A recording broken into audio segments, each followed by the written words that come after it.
What is going on, guys? Today's video is hiring to scale and basically how you can transition from being a video freelancer, shit, even a photography freelancer, to an agency owner. And this is an improved version of what I did. So I grew my agency to 5 full-time employees, including myself. And I did something similar to this, but now that I've been through it and I've done it and I've learned other things since leaving, this is what I would do. And I've basically done it in a way that gives you more leverage earlier on.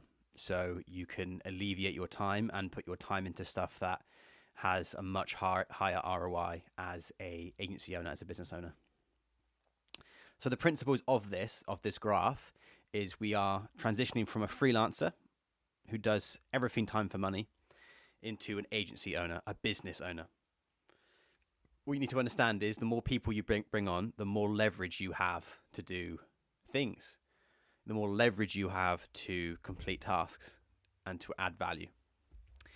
Now, the highest ROI activity is always going to be sales. And you are most likely always going to be the best person at it until you get to a point much later on where you can hire a sales guy to do it for you. But if you're below 50K a month, realistically, you need to do your own sales because you know your clientele and you know your business the best, right? Rather than a sales guy. So only once you scale big time, you hire sales, but we can go into that. And the golden rule is hire when it hurts. So there's always two ways you hire. You either hire and then hope that you bring the work in for that person so that you don't have the issue, or you wait until you get busy enough and then you hire. I always found the second one was way better, way more comfortable, because the last thing you want to do is fuck about and hire someone, and then you're like, I'm really sorry, man, that the work that we wanted to come in never came in, so we can't hire you. That's A, terrible, and B, you should see how far you can take it before you need to hire, because there's probably a lot of things you can do in your business, like automation and delegation, that would actually resolve the issues. Like, I remember when we discovered a certain CRM, and I was like, oh my God, I don't need to hire a project manager or a producer. I can just use this software. It's going to save me 2 hours a day. And over the course of a week, I'm looking at 8 hours a day. So I got 20% of my time back because of a piece of software. So like look into those sort of strategies, but you only look into them like concretely when you're at breaking point because you're looking for a quick answer. So yeah, cool. So video freelancer, you're here. And let's say you're making, I don't know. Let's say you're making, whoa, that's too big. Probably making between 3 and 8K a month, right? Things are going well. You are almost hitting 6 figures. You're at, maybe you hit 8K on the odd month, but it's not a consistent thing. And you're in a good place, right? And you start scaling up and you think, okay, cool. You're going to hit let's say you hit 6 figures. You join my coaching program, or you join someone else's, or you just figure it out by yourself, which is definitely possible too. It just takes time. And you hit an 8K a month run rate, which is basically 6 figures. And you're thinking, man, I am fucking busy. What should I hire to alleviate some pressure? In my opinion, and this is what I did, you want to hire either a camera op or an editor. And I say either because it really comes down to the kind of videographer that you are, because some people fucking hate editing and some people hate shooting, or they just prefer one or the other. So my advice to you is hire the one that you like the least. So if you just love being on shoots, hire an editor. Whereas if you want to be more in the office and let someone else handle the shoots, and maybe you're not as comfortable with shooting as you'd like to be, I don't know, then hire a camera op and let them do it, because whatever you feel more comfortable in, you are going to be, A, you're probably going to do better at it because the qualities they're going to be there, and B, you're going to get way more efficient at it. So it's just going to speed up. Now, what I actually did is I took a hybrid approach, and we brought on a camera op and then taught them to edit, and the same again over here. So we had hybrid staff members who did both. Now, there's an upside and a downside to this. The downside is because they do both, they never really get to fully flourish in either or. Like an editor who spends 8 hours a day 5 days a week editing is going to get very fucking good and very, very quick editing. Whereas the guy who's a camera op 5 days a week, he's going to, within a month or 2 months, he's going to dial in those camera settings so well and know all the pieces of kit that go with that camera to get the maximum amount of input output out of that camera. And they're just going to get way better videography, which is in turn going to affect the product as well. So like having niche staff members is only going to benefit the company because it's going to increase the product.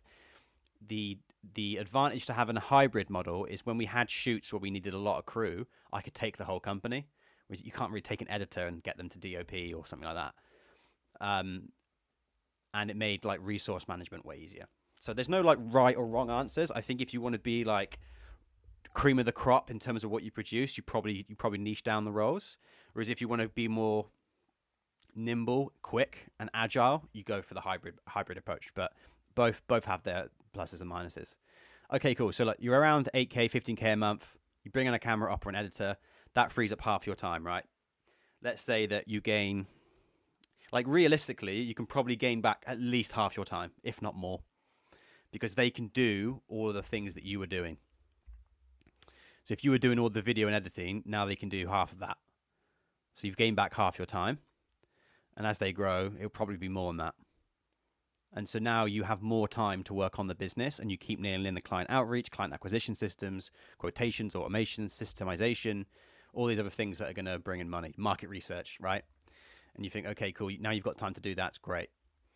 Next thing you want to do, and this is something I didn't do, but on reflection, this would have been really, really sweet, is most likely if you know what you're doing, you are doing some form of cold/warm outreach, or most likely a flywheel that is bringing in client acquisition, most likely on LinkedIn. You might be running ads, which is fine. At which point you can just skip the setup stage and go straight into camera op editor again. But for those of you that aren't running ads, I wouldn't recommend running ads until this is fucking dialed in. You want to squeeze all the juice out of this and then run ads, because ads is just going to add gasoline to the fire for this. So you want to bring on something called a setter. And that is someone who, if you're working on LinkedIn, which you should be, they are going to handle all the cold outreach or the warm outreach or the connection requests or the engagement on your content. They'll engage in other people's content for you, and they'll keep you front of mind for all the prospects that you're engaging with. And this is all the shit that you're doing over here anyway, but you're doing it yourself. You bring on a setter to do it for you. And you can just pay them 5 to 10% cash, which is like if they get someone on a sales call for you, that's basically their end goal, and then that client converts into, a 5K shoot. You give them £500, but the whole thing becomes automated for you. All you have to do is jump on sales calls, and like this can be, depending on how good the setter is and how much work they bring in, you can negotiate 5 to 10%, or you can give them a salary and then give them no commission. It really comes down to you. I recommend commission because then they're really striving to get people on sales calls. But you only pay them if the sales calls convert, right? So, I'd take it down that way. Next we have is camera op and editor. Again, so either or hybrid, whatever's going to work for you. And at that point, you want to be around 25K a month. So up until this point, we've only really hired one person, and then we've got a setter who's kind of on a commission basis that's bringing in your client outreach for you. And this is going to save you so much time that you can really work on the business, not in the business. This is why it's such a high leverage activity. So then you bring on another one, and you can free up most of your time. Or at this point, you're probably doing much bigger shoots. So you kind of need to have 2 or 3 people on set, or you're bringing on freelancers, whatever you decide to do. Then we have project manager up here. So around 35K a month, this is where you can bring a project manager on, and they can handle pre-production, post-production activities, work with a setter, and pretty much automate most of the business for you. Well, not automate, but like you can delegate it to the PM for most of the work. And then that's kind of running by itself at this point, because the PM is doing basically your role as a director. The setter is doing all of the outreach. These guys are doing, the actual video work or photography work or whatever it is that clients need within your agency. And the only thing you're really doing at this point is like being front and center when it comes to your personal brand and the sales calls. And what you can do up here, once you're at like 50K a month, you can hire a sales rep if you want. And that's when you can really supercharge it. At this point, your agency is going to turn into a factory. and I shit you not, because this sales rep, if the sales rep and the setter work together very well, you'll have so many leads to qualify and so many people on sales calls. You could have 4 to 5 sales calls a day, and the closer, if he's good, he's going to land 70% of them. So you could be at like 100K a month quite quickly with that kind of program, and these guys are not going to be able to handle that. So you're going to need to hire producers, probably sound techs, DOPs, buy a lot of kit, hire kit, whatever you decide to do. But your firm is going to turn into a factory at this point. I stopped here. And for a long time, I wanted the factory, but the closer I got actually to here, I realized what it would be over here, and I didn't want it, because it becomes a different beast entirely. It becomes, I don't quite know how to describe it. It doesn't have the same creative magic as it once does or did when you get to that point, and it becomes very much a business that you are just spitting out videos and design and photography and stuff, and your whole idea is just your whole time is just running the team. And that might not be the reason that you started. If you want to make a shit ton of money, then sure. And if you want to just run a massive team, sure. But from my experience and the videographers that I coach and the people I speak to, none of them really want that. They just want to do bigger and better shoots, do cooler projects, shoot better stuff, be better videographers, make more money, but they don't want to have to run a factory. and I think that's completely fair enough. Like, I completely get that. So this would be my strategy and the route of hiring of where I would take it.